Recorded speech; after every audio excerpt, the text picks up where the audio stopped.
Well, there's a last story about recent history, about times of World War II. I think most of you don't know that Rothenberg was bombed by the American Army in March 45. It was destroyed by 40% within the old walls. It happened for a special reason. A few weeks earlier, Nuremberg was bombed and mostly destroyed. It's a big city 50 miles south from here.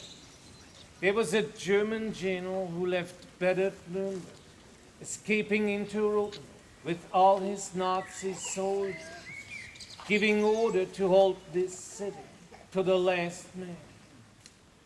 We didn't appreciate it. The front line of the American army was very close, a few miles north from here. And for sure they found out what's going on, that all these troops were in here.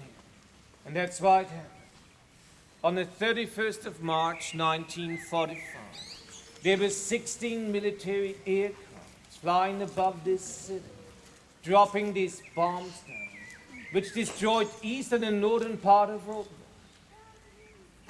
Thank God it was a foggy day.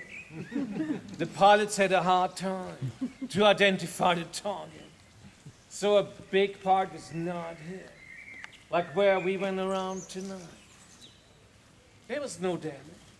But the next plan was to destroy the rest of the city by artillery. General Davis of the American Army was preparing it, and he was ready to go when he got a call. On the other end of the line was John J. McCloy. He was Deputy Secretary of State. After the war, High Commissioner for Germany. He knew about the beauty of Rothenburg. He knew it's a medieval city, and he kind of liked it.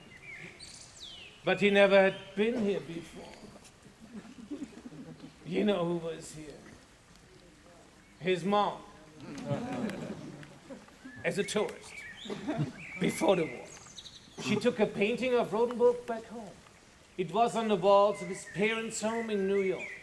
He grew up with this painting, and he loved the stories his mother told him about this medieval city.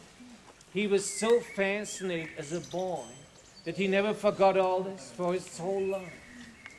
And then much later, as an adult, he was in charge, driving in a jeep along the front line, not far from here, when he heard about this news, that Rothenburg should be totally destroyed. It wasn't his plan, not his idea, but he had the power to stop all that, and that's what he did. He called his general and he said, listen, Davis will not destroy Rothenburg if they surrender. It's a medieval city, let's give them an option. And so it happened. Because he got involved in the right moment. We got this kind of choice. And the best of all was, when this news was coming in about this option, the German general was not in town. Perfect timing. He had forbidden any negotiations, like Hitler had forbidden it to all of his generals, even at the end of the war. But as this guy wasn't here for a few days, there was a local command installed and responsible. The head of the local command was Major Termes. He was smart enough to understand that the war was almost over and surely lost for Germany. And he was brave enough to tell his men that he will hand the city over. Sure, that was treason. He would have been shot immediately. He took a high risk because he couldn't trust his own people, not all of them. And he didn't know when the general was coming back, not exactly when. But he did it. He went down into the valley. Maybe you remember there's a bridge. There was this jeep waiting with his 2 American officers inside, waiting for an answer, or maybe no answer. But he went down and he said, I'm here to tell you, it's your city. I'll hand it over. I'll be gone in the morning with all my men. I guarantee you. And so it happened. The German troops went out of town. The American army occupied it the next day. 5 weeks later, on the 8th of May, The war was over in Europe, and we still had our city. We lost a part of it, but not the heart of it, because of this too. An American and a German, they both saved Rothenberg from total destruction. Then the war was over, but we still had a problem. Not such a serious problem, like to be or not to be. But there was no money to reconstruct the destroyed part, and we had to have it back, please. We lived by tourism already. But there was no money. We lost the war. This was a bankrupt country. But people in this city had a good idea. And you know, that's what you should have when you don't have any money. This idea was asking the whole world for help. There was an article written by our tourist officials. It was sent to every bigger newspaper worldwide. In this article we said, please, you people out there who are friends of Rothenberg, Germany, the only thing we need right now is money.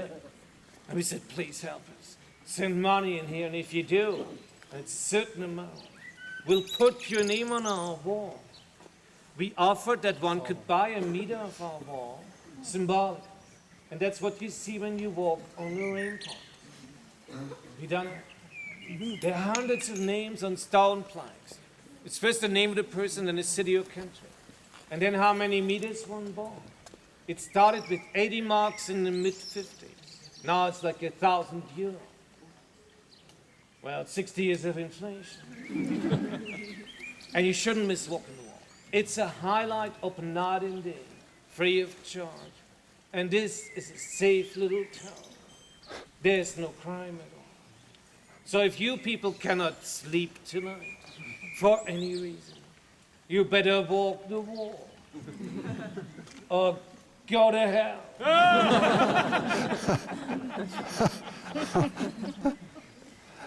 Well, if you agree, let's stop here and end up here. Time over, 9 o'clock, and it's just up here where we started. You can't get lost. And it's walled anyway. So I hope you like the tour. Thanks for coming. All right.